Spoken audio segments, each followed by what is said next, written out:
On the prosecution of the missing containers, I know that the state agencies are pursuing it. I know that their caution statements have been taken, and the Attorney General is pursuing that. And I'm sure that when the Attorney General has his turn, he will throw more light on that. We have two issues to deal with. We want to retrieve almost all the containers, if not all. But those who were involved in all that, I hold a view, and I strongly hold that view, that the law should deal with them. And that is my position. It's as simple as that.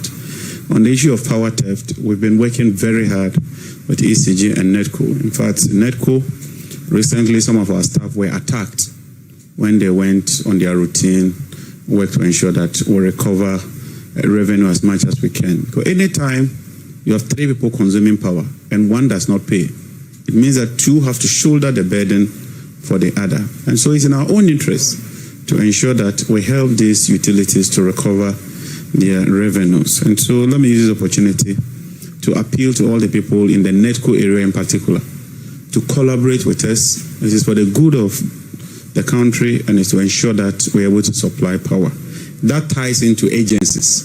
Cabinet approved a policy where all agencies, aside some critical agencies like hospitals, schools, the military, and the police, they were not completely exempted. And let me clarify this. They are supposed to be put on post-payment meters.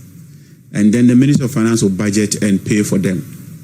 Any other agency must be on prepayment meter so that you can plan.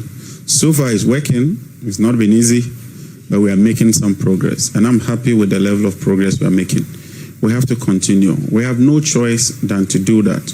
And I want us to do that because if you want to involve the private sector, then you must raise your company to a level where when the private sector is taking over, they would have a lot more work to do. If we don't do that, what it means is that the private sector will just take over and tweak some few areas and begin to make millions out of us.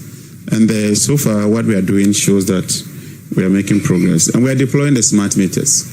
The Minister of Finance is helping us. We haven't abandoned it. We needed to do some audits and do some rationalization because we saw a lot of inefficiency when it comes to the smart meters. And also to audit them so that the issues of the Usain Bolt smart meters are dealt with. The question on whether we intend to have a separate, whether we intend to split VRA. No, our vision, and if you read our manifesto, we rather want to merge VRA and Buidam so that we'll have three compartments or three entities under that holding company. A thermal company, so that you bring all the thermal assets and put it under one structure. A hydro company, bring all the hydro assets, put it under one structure. Then renewable, then you bring all the renewables and put it under one structure. We do not intend to sell these assets. We rather want to optimize. So if you bring all the hydro sector together, then they can talk among themselves, they can bring about efficiency, and they can reduce overall cost. So you have a holding company, and then you have these three entities, bodies, companies, or institutions, so they can work efficiently and then build capacity.